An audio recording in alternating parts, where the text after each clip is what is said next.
Hello friends, स्वागत है आपका एक बार फिर से आपके अपने लीगल चैनल सोच पप्रहार में। मैं हूं एडवोकेट सनी शर्मा।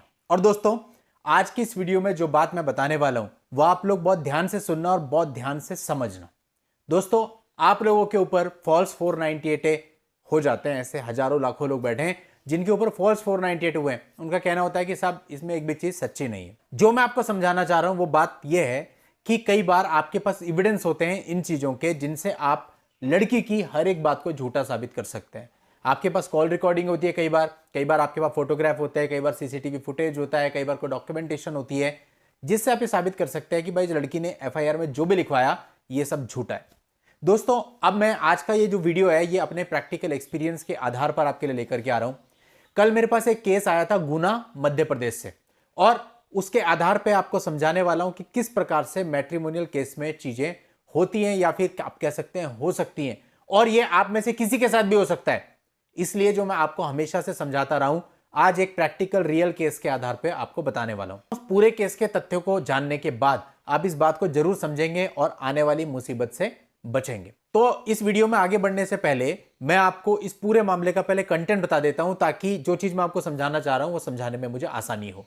और आप लोगों से भी रिक्वेस्ट है कि फटाफट चैनल को सब्सक्राइब करके नोटिफिकेशन बेल पर क्लिक कर दें, क्योंकि इस प्रकार की जानकारियां मैं आपके लिए निरंतर लाता रहता हूं।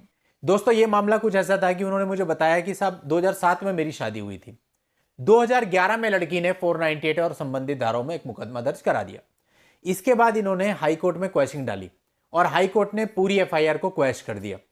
अब जो वाइफ थी, वाइफ गई माननीय सुप्रीम कोर्ट में इसके विरुद्ध।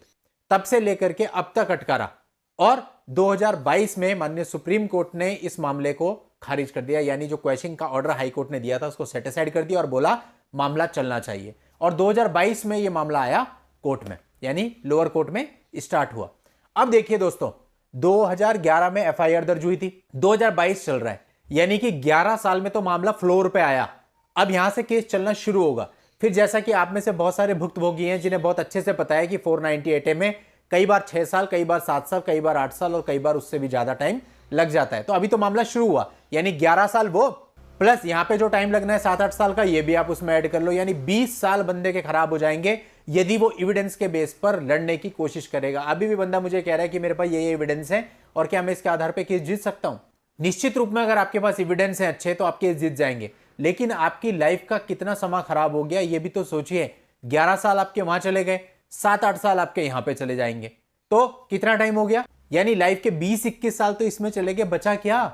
और अब आज के समय पे चूंकि इतना टाइम हो चुका है, अब वो कहते हैं कि साहब क्या मेरी तरफ से कोई केसेस बन सकते हैं, जिसकी पॉसिबिलिटी लगभग ना के बराबर है। तो अब आप बताइए ऐसे में क्या हो। आदमी मजबूर है, उसको ट्रायल लड़ने के अलावा कोई और ऑप्शन ही नहीं है। क्वेश्चन उसकी खारिज हो चुकी है माननीय सुप्रीम कोर्ट से। क्या करेगा बंदा? सिर्फ ट्रायल लड़ेगा, झेलेगा, सफर होगा। इसीलिए आप लोगों को मैं समझाता हूं कि इस भरोसे पे बिल्कुल मत रहो कि हमारे पास जो है एविडेंस है।